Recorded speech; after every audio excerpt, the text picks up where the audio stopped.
as Earth's population continues to grow, the demand for resources such as minerals, water, energy will increase. We need to be able to tap into these off-world resources in order to sustain the growth of life that we have. Everyone is so in love with the idea of commercialized and private space at the moment that we haven't yet resolved the issues of who benefits from this. Welcome to Doha Debates, where we explore an urgent issue from various sides and try to find some common ground. Get ready for a conversation that's well-informed, spirited, civil, and respectful. For more great videos, please subscribe here to the Doha Debates YouTube channel. Hey there, I'm Joshua Johnson, and I will be your moderator for this debate. And today, we're talking about the business of space. These days, you can find companies like SpaceX, for example, which will fly objects like satellites into space. But the business of bringing objects back is about to take off. By some estimates, mining materials from asteroids could be worth trillions of dollars, trillions with a T, or more. So what should the rules be for this new industry? There are a few laws on the books, namely the Outer Space Treaty of 1967. It allows for the free exploration of space, and it bans any one entity from claiming territory in space. But what about mining rights? How much should we be commercializing the final frontier? There are all kinds of issues to consider: forming new craters on the moon, vaporized metal and space junk floating into the atmosphere of the Earth, drilling into so-called near-Earth asteroids, and more. Now's the time to start thinking about these things. Just this February, an American company called Intuitive Machines landed the first privately owned spacecraft on the moon. Last year, India and Japan landed unmanned rovers on the lunar surface. Turkey, the Czech Republic, Singapore, and Pakistan are planning similar missions. China and the United Arab Emirates are also investing in space mining. Now, supporters say that this industry opens up opportunities for exploration and prosperity that are so huge we can't even imagine it all. Critics worry about repeating the problems of mining on Earth, like pollution and exploitation, unpredictable environmental damage, even colonization. Should the world move forward with mining in space? And if so, how? We've invited two experts with deep personal interests in this topic. Joining us from Adelaide in South Australia is Alice Gorman, a.k.a. Dr. Space Junk. She's a space archaeologist and associate professor at Flinders University. Professor Gorman, welcome. Good to have you with us. Thanks, Joshua. Good to be here. Also with us is Jose Acain. He's the co-founder of AstroForge, which is a private asteroid mining company based in Los Angeles. Jose, welcome. Good to have you with us. Thank you. Thank you for having me. Later in the debate, we will have a question from a global listener. But before we begin, I have two ground rules. First of all, no personal attacks. We're here to pick apart the issue, not each other. And secondly, every question needs a direct answer. Feel free to think out loud. I don't know is always an acceptable answer. But please don't pivot to another topic until you've finished answering the question at hand. And please, my biggest pet peeve, do not answer a question with a question. With that said, Jose, if we could begin with you, please make your case for us just briefly of why you believe that reaping commercial benefits from space, things like mining asteroids and so forth, why that's a good thing. You know, exploring and sourcing off-world resources is important for several reasons, right? So firstly, as Earth's population continues to grow, the demand for resources such as minerals, water, energy will increase. We need to be able to tap into these off-world resources in order to sustain the growth of life that we have. Additionally, sourcing off-world helps us advance the knowledge that we have scientifically and technology-wise, as well as making it a more sustainable way of doing the extraction. So right now, it's a very highly polluted process that's happening right now with resource extraction. So taking it off-world enables us to keep the planet clean.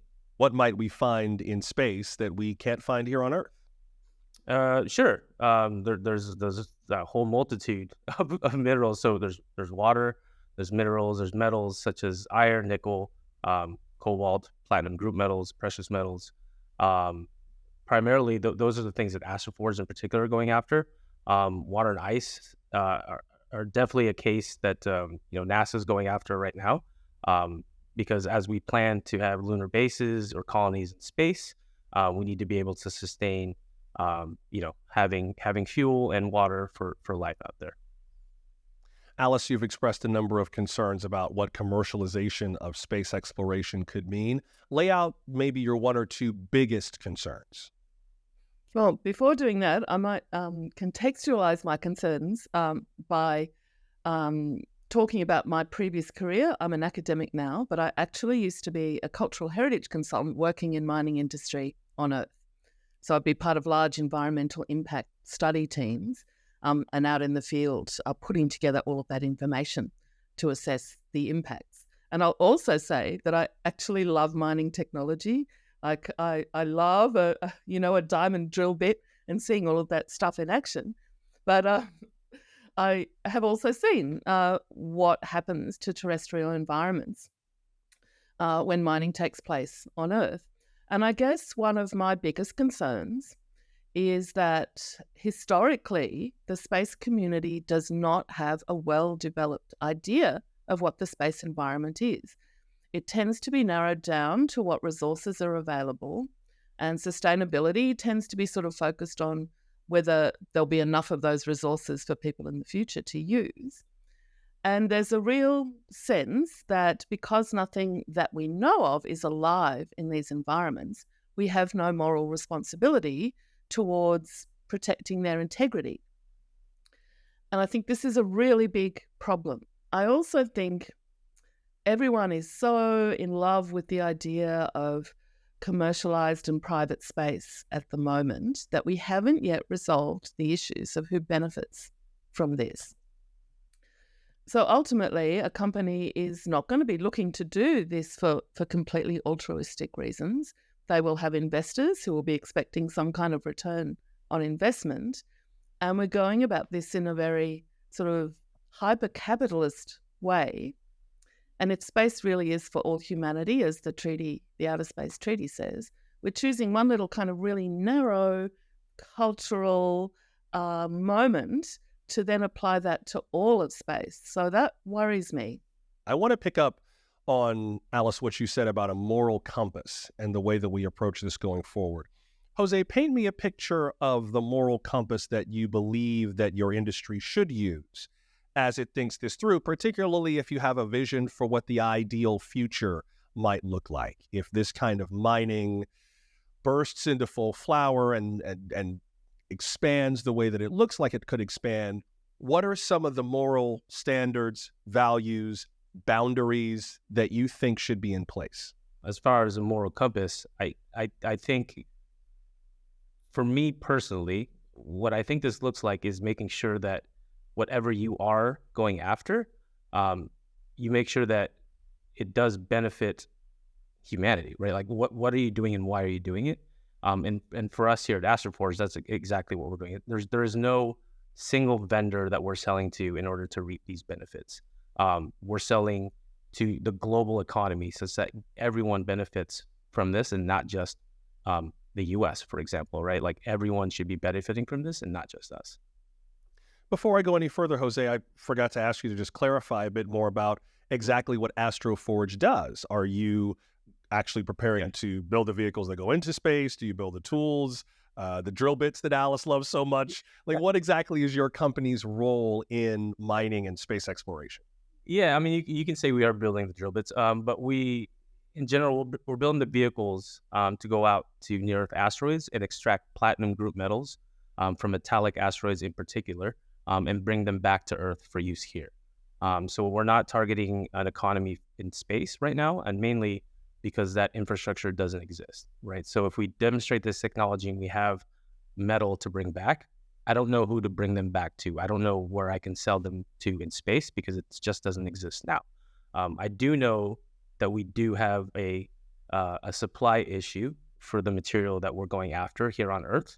And I do know that there are sources out there, but limitless, essentially near limitless resources that we can go after and help increase that supply here on Earth. Alice, I wonder how we have this conversation in a way, considering that it is a whole new frontier. And, everyone who's a Star Trek nerd like me knows some of the ethical questions that come up from episode to episode, but we also know that there's a certain amount of risk involved in all exploration. And I'm not sure, because this is such new science and such a new set of challenges, how many of these questions we can even answer because they're so new. I mean, is this one of those situations where maybe it might behoove us to push a little farther, a little faster, because some of these moral concerns are sort of unknowable until we hit them? I think a lot of these moral concerns are absolutely knowable. I think some of the consequences and impacts are unknowable. And I think Jose has raised a really good point. Like, we have resources, we don't necessarily have markets, but we can't do anything with those without the technology, which of course AstroForge is working on. So I think there are some fuzzy grey areas, but in general, the kind of rights and wrongs of it, we do know those things. I would say that we don't want to mess up the asteroid belt and destroy asteroids and create debris streams that create new hazards. Nobody wants that. So we can categorically say that's a future outcome that we're striving towards. I think we absolutely do want, as according to the Outer Space Treaty that Jose's mentioned as well, we want to make sure there are benefits for all of humanity, not just the wealthy spacefaring nations. So I think everybody would be clear on that.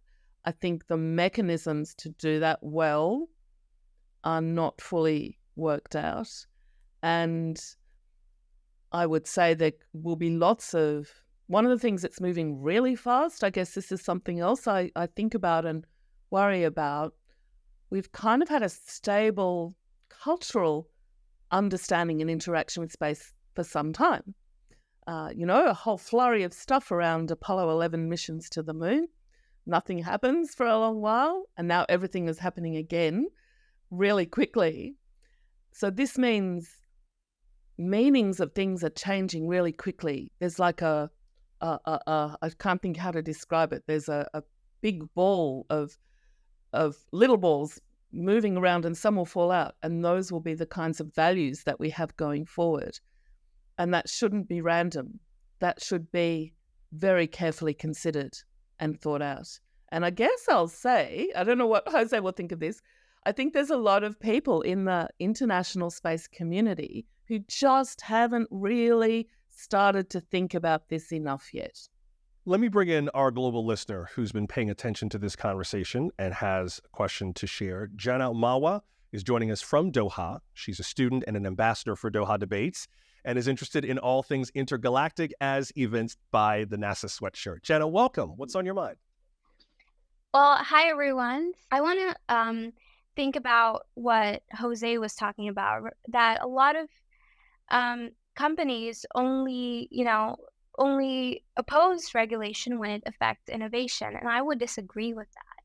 I think that, and with my experience to privatization and capitalist companies, is that a lot of these companies, they're based on inequality and exploitation of workers who come from my country, Bangladesh, and other poor South Asian countries.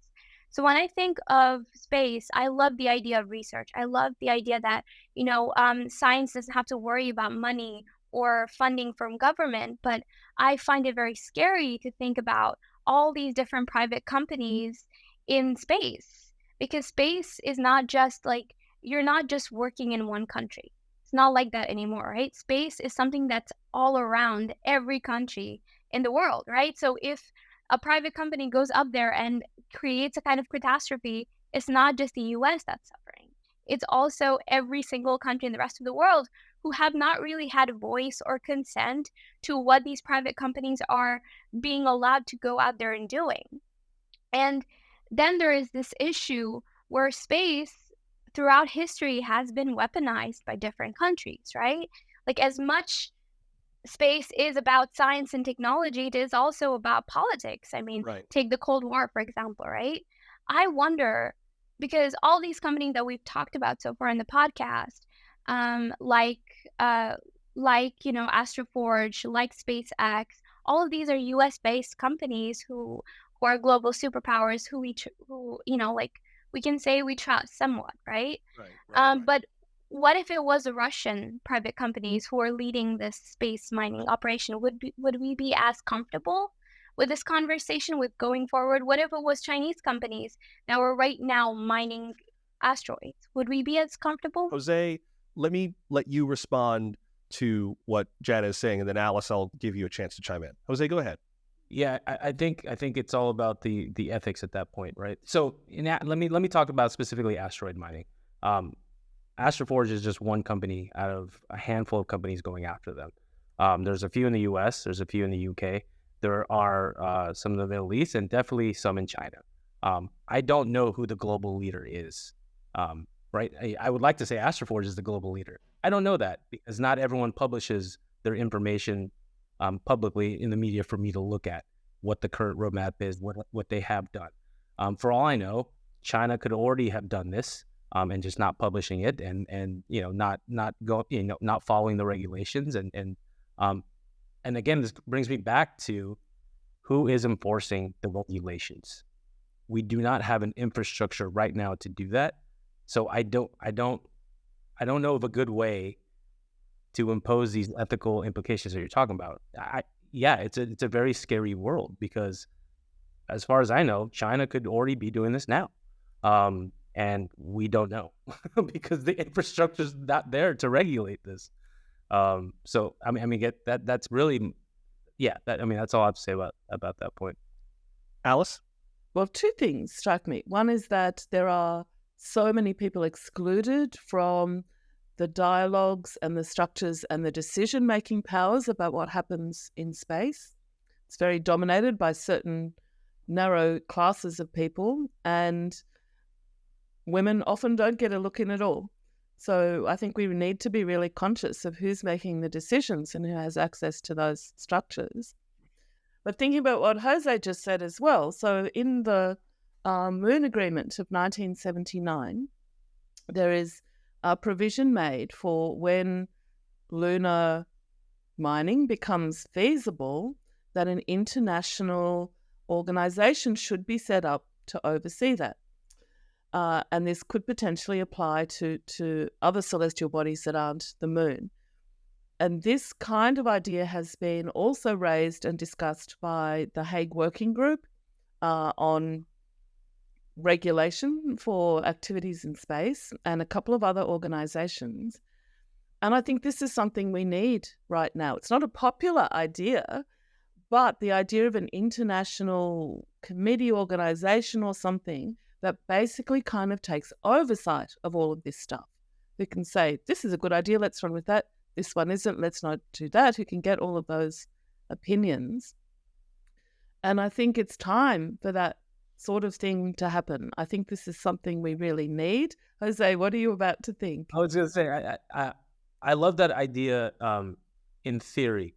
I just don't know how you get every country in the world to sign a document in agreement with in agreement, right, altogether, right? The Artemis Accords, for example, it's very difficult for people to sign the Artemis Accords, right? Like you don't have a full consensus right now, just on those accords alone. So I don't know how you come to an agreement where everybody around the world says yes, 100% agree with this document and these governing principles. If there was a way to get everyone in the world to at least consider one aspect of this issue, what's the one thing, I'm sure there's more than one, but just at the top of the list, the one biggest thing that you would like the world community to be thinking about as it sets the rules for things like mining in space? I'm sure there's more than one, but what's at the top of the list for you, Jenna, briefly? Okay, so I think it relates to something that Jose just talked about right now.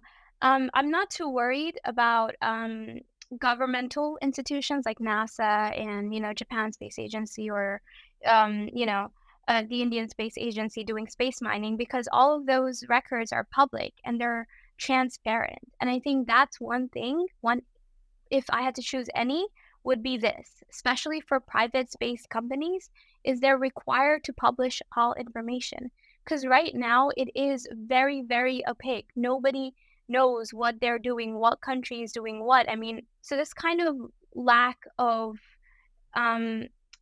transparency really breeds to lack of accountability, which we really need when we talk about space, because space is not only expensive, it also, again, affects all of us. Jenna Mawa in Doha, I really appreciate you joining the chat. I think you've made some really wonderful points, things that we need to think about, especially since your generation is the one who's going to be kind of facing this new frontier much more than anybody else. Are there certain areas, Jose, though, where the industry, from your perspective, has been open to or welcoming regulation? We've heard a bit of this in the last few months with the debates over artificial intelligence, with all the various apps that now exist, ChatGPT and Grok and Gemini and Llama and all of these others, where you'll have hearings in front of the U.S. Congress where members of these tech companies, the CEOs, say, set rules, we'll follow them. We wish you would set rules. We'll follow whatever rules you set. Just go ahead and set the rules. Are there certain areas, Jose, from your perspective, where the industry would welcome some clarity on where the boundary lines are?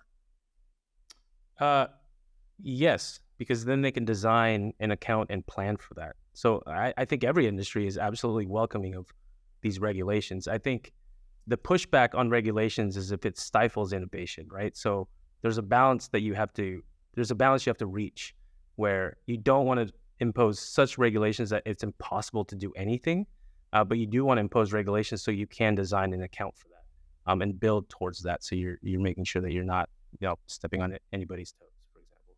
So for us, being a U.S. company, we do adhere to the Outer Space Treaty in 1967, but we also adhere to the U.S. Space Act. And the U.S. Space Act allows us to go to an asteroid and mine, as a commercial company, mine the resources, bring it back, and bring it back and sell, right? Like that is what's allowed of us to do with the U.S. Space Act. But there are no ownership rights to this. So someone else can come in and essentially, if we're not operating in that asteroid, someone else can come in and mine that asteroid, and that's great. It's a bit of a gray area from that standpoint, right? Because yes, you can mine, and yes, you can extract from there, but at the same time, these ownership rights have been this weird gray area from the beginning, ever since the Outer Space Treaty, right? No one knows who owns what, and I think at some point that's going to have to come to fruition. Like, there's going to be some ownership rights and some regulations with that as it comes along, and it's good that we're having these conversations now about it. Alice, let's dig into that. I mean, here on Earth, at least, I'm from the United States, and I've lived in a number of states that were built by sudden booms in industry. I'm from Florida, where after Walt Disney showed up, everyone wanted land. I moved to California, which got rich off of gold. I currently live in Las Vegas, which got rich off of silver. I mean, it's known as the battle-born state because the silver from Nevada allowed it to help fund the Union effort in the Civil War. And that always comes with a lot of claim jumping and all of the awfulness that comes with it. Has history taught us perhaps that maybe it's better to just let industry go ahead with clear rules rather than try to hold it back? I worry about what would happen if rules were not set and enough wealthy, powerful people were like, to heck with it, we're done waiting, and they just went ahead and did what they wanted. Well, this is the big issue in space, isn't it? No one can hear you scream. No one can prevent you from doing things. No one can call you to account or enforce penalties. A lot of the time, you're going to be doing things that are literally out of sight.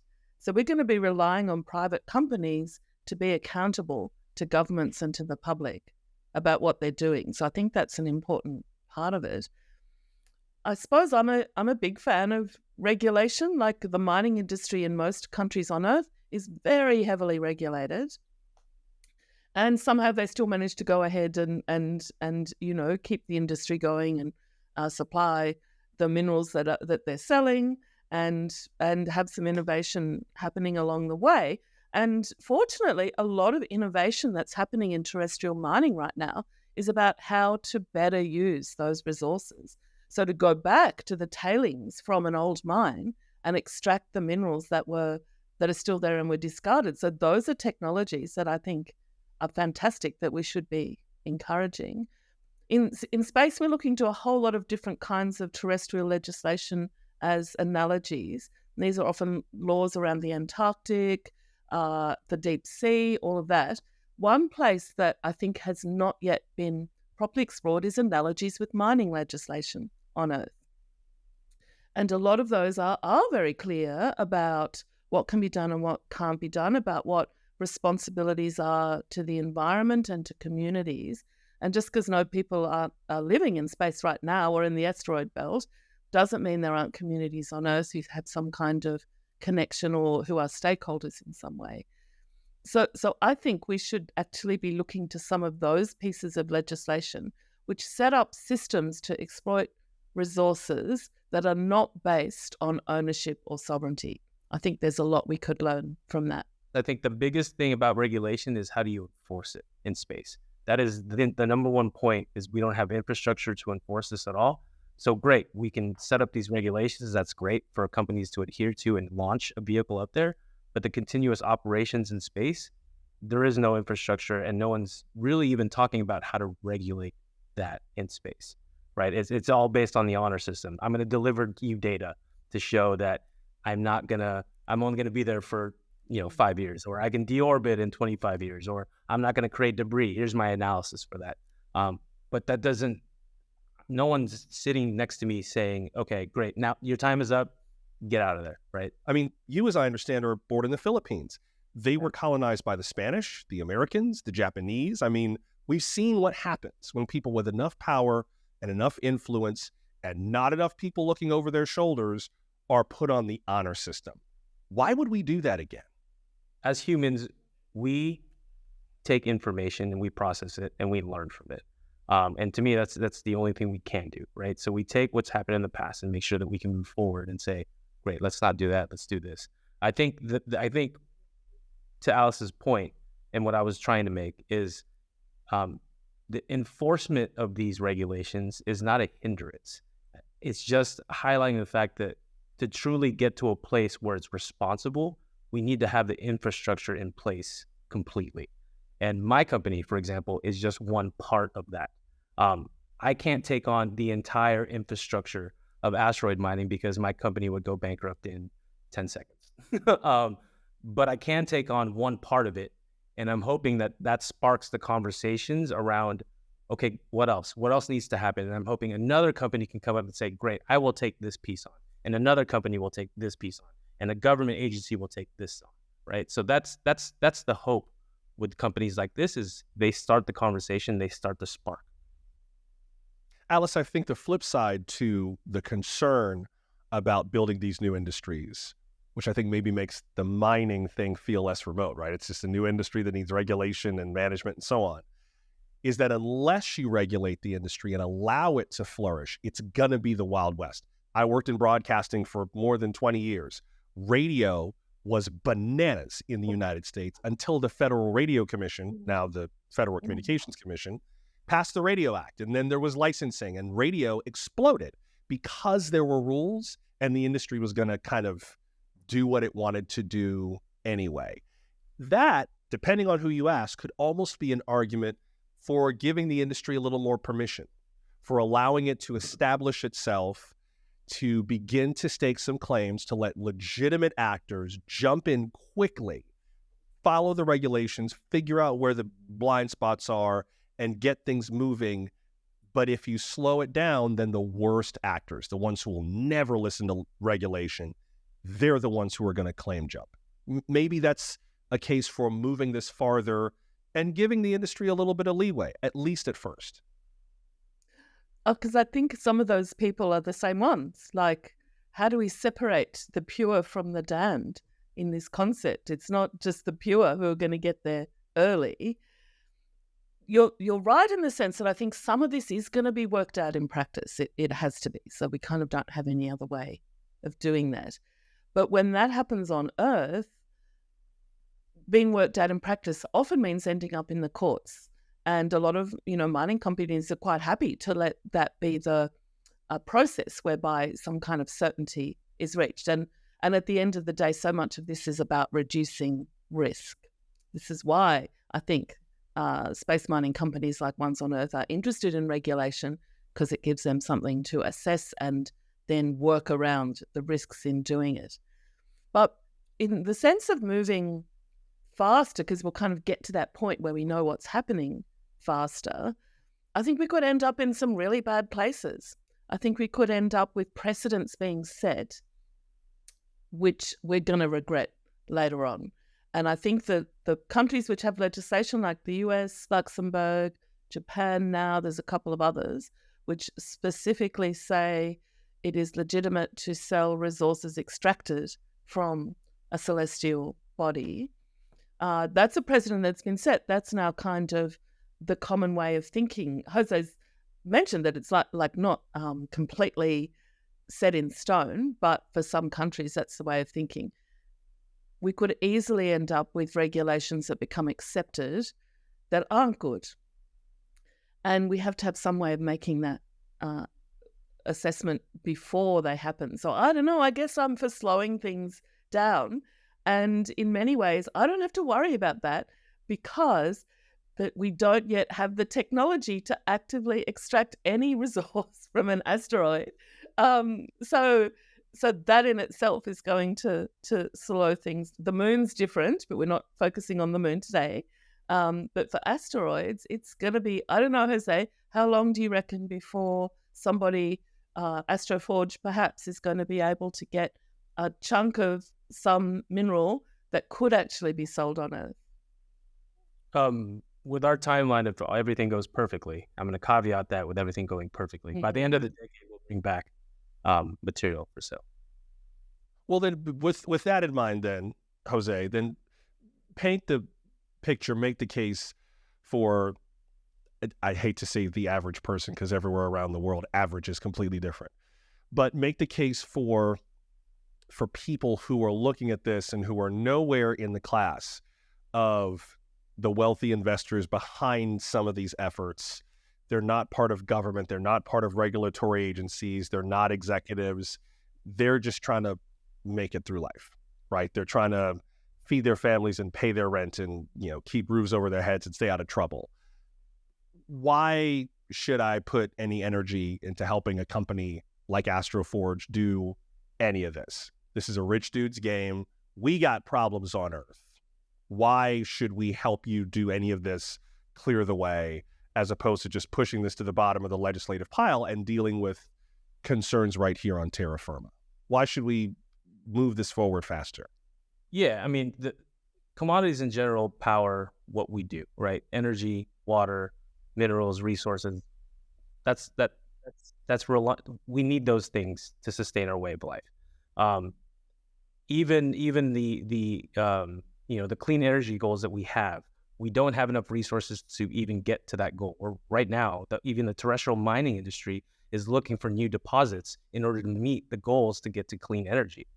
So it's important for somebody else to go off and say, okay, what is another solution to this problem, to this crisis that we have? And let's go after that, because other people are also doing that using other verticals, right? So it's not just us that's trying to, protect our way of being and making it more sustainable, making it more clean.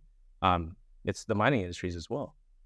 Alice, is this kind of the lesser of two evils in a way? I mean, we are going to need significantly more quantities of a variety of minerals, particularly rare earth minerals, in order to meet our energy goals, our conservation goals, just our sustainability goals for the future.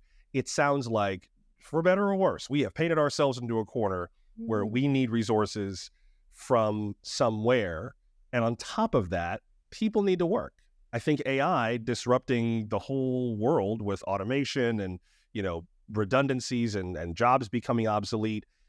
The nature of an honest day's work for an honest day's wage is upended instantaneously. And you're going to have millions and millions of people around the world going, okay, now what do I do?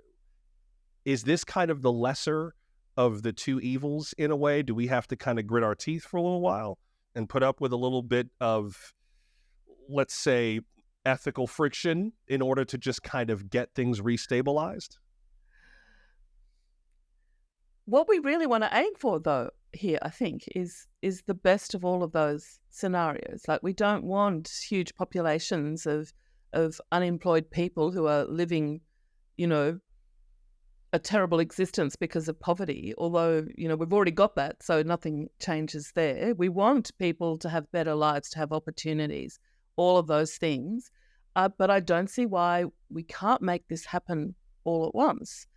And I guess one of the important things for me is that maybe we do the same things but with a completely different attitude. So Joshua, you mentioned before, we've got that colonial background to resource exploitation.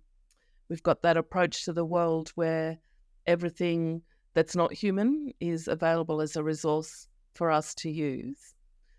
But I think it would make a big difference, particularly to public perception in supporting these activities, if we were going into that not with that colonial resource extraction mindset, but with the idea that we are co-participants with other celestial bodies in trying to achieve that right balance. If we're going in not to rip those minerals out and say that asteroid has no value, it's worthless except for what's currently got market value on Earth, because of course that changes all the time. The resource that's got a high price today won't be the same resource that you can sell tomorrow.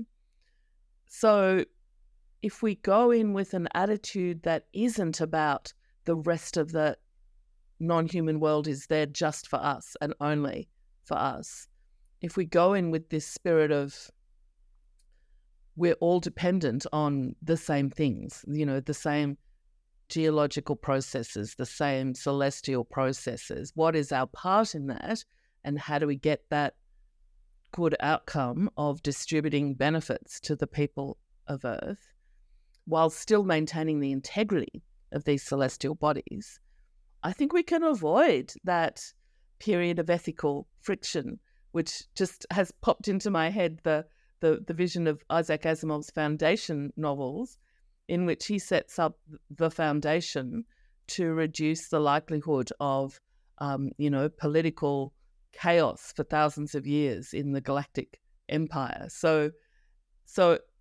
we could try to be setting up these kinds of cultures of how we interact with space.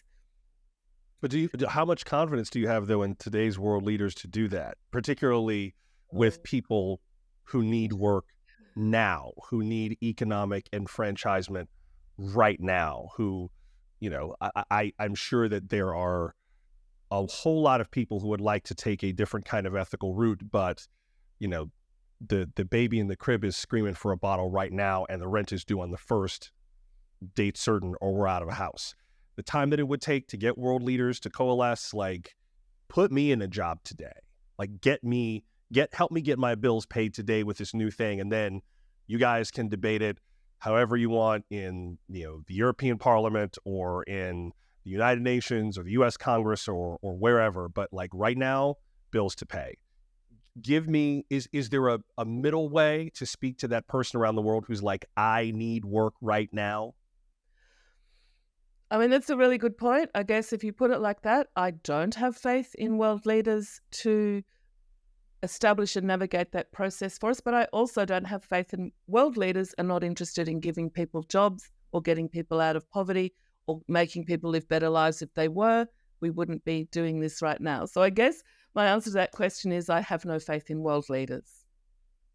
Jose, how do you see it? Before I bring in our global listener, how do you see that in terms of whether world leaders are even up to the task of dealing with all of this?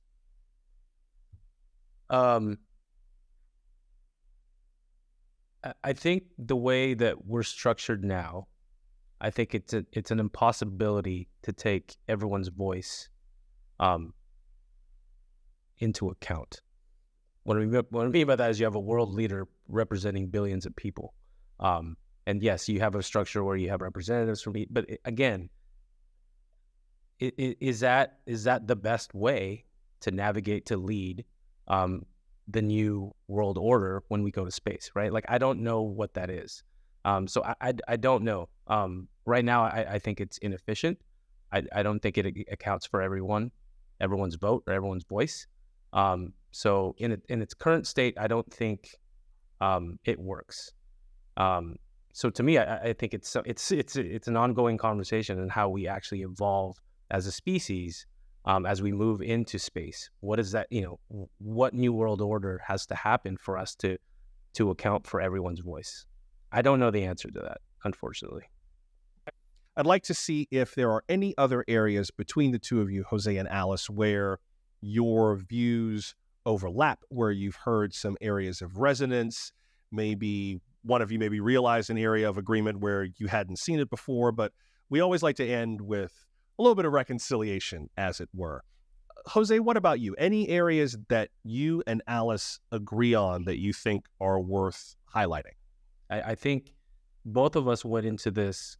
I can't speak for Alice. I went into this going, oh man, I got to defend in-space resource utilization. This is, what am I going to do? No, I think Alice believes in that as well, as long as it can be done responsibly. But I believe the same thing. And to do that, we have to start somewhere, right? These conversations have to happen now. This balance of, okay, where do we innovate first, then regulate? I mean, that to me is a constant thread that I am living right now, right?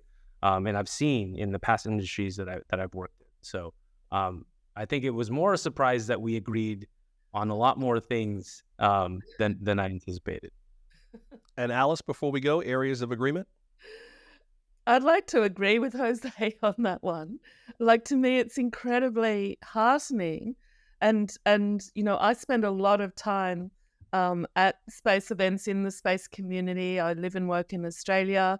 Mining is a huge thing here. Space mining is a huge thing here. So I'm very familiar with the issues and the dialogues and all of that. What gives me so much hope is that there are people like Jose who are thoughtful and of goodwill and open to discussion and to thinking of different ways of doing things. And I think ultimately that's what we need. We need to create that space where we can have, as we've just had today, that open and honest dialogue, where the possibility of doing things differently and getting to that better world that we all want comes closer to being realized. So I'm going away from our session today with the predominant emotion of hope. Alice Gorman, space archaeologist at Flinders University. Professor, we appreciate you making time for us today. Thank you very much. It has been a pleasure. And Jose Acain, co-founder of AstroForge. Jose, thank you. Thank you. It's been great. Thank you so much. Doha Debates is a production of Qatar Foundation. Our podcast is produced by FP Studios and Doha Debates. Our producers include Julian Haida, Mandy Lester, and Claudia Tatey. FP Studios' managing director is Rob Sachs. Our executive producers are Katrine Dermody, Japhet Weeks, Amjad Atala, and Jigar Mehta. To learn more about Doha Debates, visit dohadebates.com. That's DOHA debates.com. There you can find out more about our other podcasts, short films, upcoming events, and more. And please, if you like our podcast, follow the show and definitely write us a review. So until we meet again, I'm Joshua Johnson. Thanks for listening.